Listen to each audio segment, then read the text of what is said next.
Hi folks, I'm Ashraf Ingora. I'm a language and soft skill trainer, life business and parenting coach.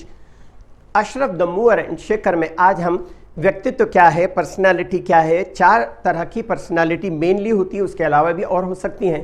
तो इन main personalities के बारे में जानेंगे और आप किस पर्सनालिटी से ज़्यादा आपके कैरेक्टरिस्टिक्स मैच करते हैं ये आप देखिएगा, उसके हिसाब से आप रिलेट कीजिए कि आप किस पर्सनालिटी से ज़्यादा मैच करते हैं। Each personality is unique combination of 4 personalities. हर व्यक्ति ABCD 4 पर्सनालिटीज़ का कॉम्बिनेशन होता है, लेकिन कोई एक पर्सनालिटी टाइप प्रीडोमिनेंट प्रधान या प्रबल होती है। साथ ही जो पर्सनालिटी ट्रेट प्रीडोमिनेंट होता है, व्यक्ति ज़्यादातर उसी के अनुसार व्यवहार करता है और उसे वही सही लगता है और इसी ट्रेट के प्रति उसका रिजिड एटीट्यूड भी होता है। इसलिए लोग आसानी से अपने एटीट्यूड को बदलने के लिए तैयार भी नहीं होते। टाइप C पर्सनालिटीज़ को द थिंकर, द एनालिस्ट और द साइंटिस्ट के रूप में जाना जाता है। ये टाइप A पर्सनालिटी की अपेक्षा ज़्यादा इंट्रोवर्ट होते हैं, डिटेल ओरिएंटेड एंड परफेक्शनिस्ट होते हैं। इसी वजह से कभी कभी ये फैसला लेने में देर कर देते हैं और अवसर भी खो देते हैं। ये अपनी बातें और अपने काम में एक्यूरेसी, रैशनैलिटी एंड लॉजिक का ज़्यादा इस्तेमाल करते हैं। इनमें मेंटल टफनेस, पेशेंस, टॉलरेंस और रेजिलियंस बहुत ज़्यादा होता है। यह आउटकम ड्रिवन होते हैं, अर्थात नतीजों से प्रेरित होते हैं। इसलिए कार्य संपन्न करने में या कार्य पूर्ण करने के लिए सारे प्रोसीजर सारे प्रोटोकॉल को फॉलो करते हैं। ये केयरफुल, रिसोर्सफुल और इन सबसे ऊपर कहें तो एक्सीलेंट थिंकर होते हैं, जो किसी भी बात पर स्टैंड लेने से पहले सारे पहलुओं पर गौर करते हैं। इसी वजह से डिसीजन मेकिंग के रोल में ये इमोशन की बजाय सावधानी से, लॉजिकली और डिटेल फैक्ट्स एंड एविडेंस के हिसाब से फैसला लेते हैं। इसलिए इन्हें गलत साबित करना आसान नहीं होता। अपना काम इंडिपेंडेंटली करना पसंद करते हैं। चुनौतियां इन्हें मोटिवेट करती हैं। इस तरह के लोग अपनी इमोशंस को सप्रेस करते हैं, खास करके निगेटिव इमोशंस को। ये अपनी भावनाओं को इजीली एक्सप्रेस नहीं कर पाते, यहाँ तक कि किसी को प्रपोज करने में भी बहुत देर कर देते हैं। टाइप C पर्सनालिटी और टाइप A पर्सनालिटी के लोगों में सिमिलरिटी होती है, लेकिन कुछ खास अंतर भी होता है, जिसमें से एक है परफेक्शनिस्ट होना। चूँकि ये एक्सलेंस एंड परफेक्शन के लिए कड़ी मेहनत करते हैं, इसलिए फैसला लेने में देर करते हैं और किसी टास्क को कंप्लीट करने के लिए अक्सर ज़रूरत से ज़्यादा वक्त लगा देते हैं। ये कंसिस्टेंट अर्थात निरंतरता के साथ काम करते हैं और रिलायबल, भरोसेमंद, लॉ अबाइडिंग अर्थात नियम और कानून का पालन करने वाले लोग होते हैं। ये regular, routine, balance and organised life जीना पसंद करते हैं। ये समय के बहुत पाबंद होते हैं। इनकी दिनचर्या जैसे सोना, उठना, नहाना, खाना आदि लगभग निश्चित समय में होता है।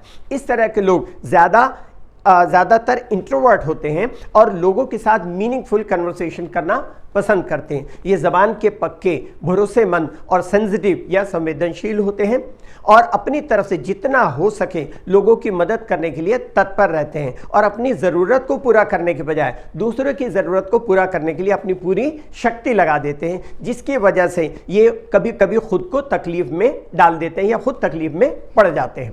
कई बार लोग इनकी इन्हीं भावनाओं का नाजायज़ फ़ायदा उठाते हैं। ऐसे लोग प्रायः हाई रैंक्ड प्रोफेशनल्स जैसे साइंटिस्ट, पायलट्स, कलाकार, लेखक आदि बनते हैं।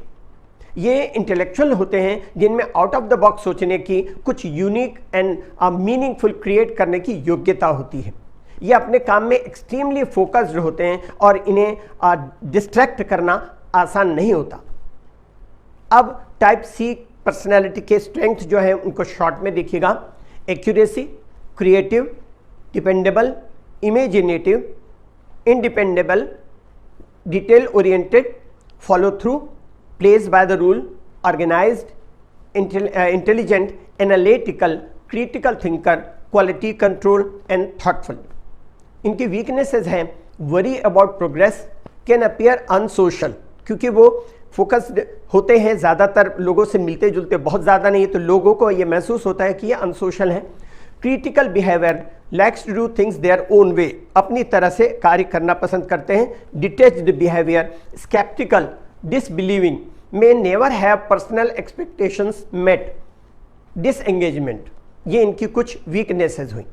टाइप C पर्सनैलिटीज़ के लोगों को जो चीज़ें मोटिवेट करती हैं वह है control, opportunities to be independent and analytical, challenges, problem solving, ये सब चीज़ें इनको मोटिवेट करती हैं। वर्ड्स और फ्रेजेज दैट मोटिवेट और ग्रैब द अटेंशन, जो शब्द या जो फ्रेजेज हैं जो मोटिवेट करते हैं या अटेंशन को ग्रैब करते हैं, ये है perfection, how does that work, quiet, solitude, tell me more about, ये सब चीज़ें उनको ज़्यादा अटेंशन ग्रैब करती हैं।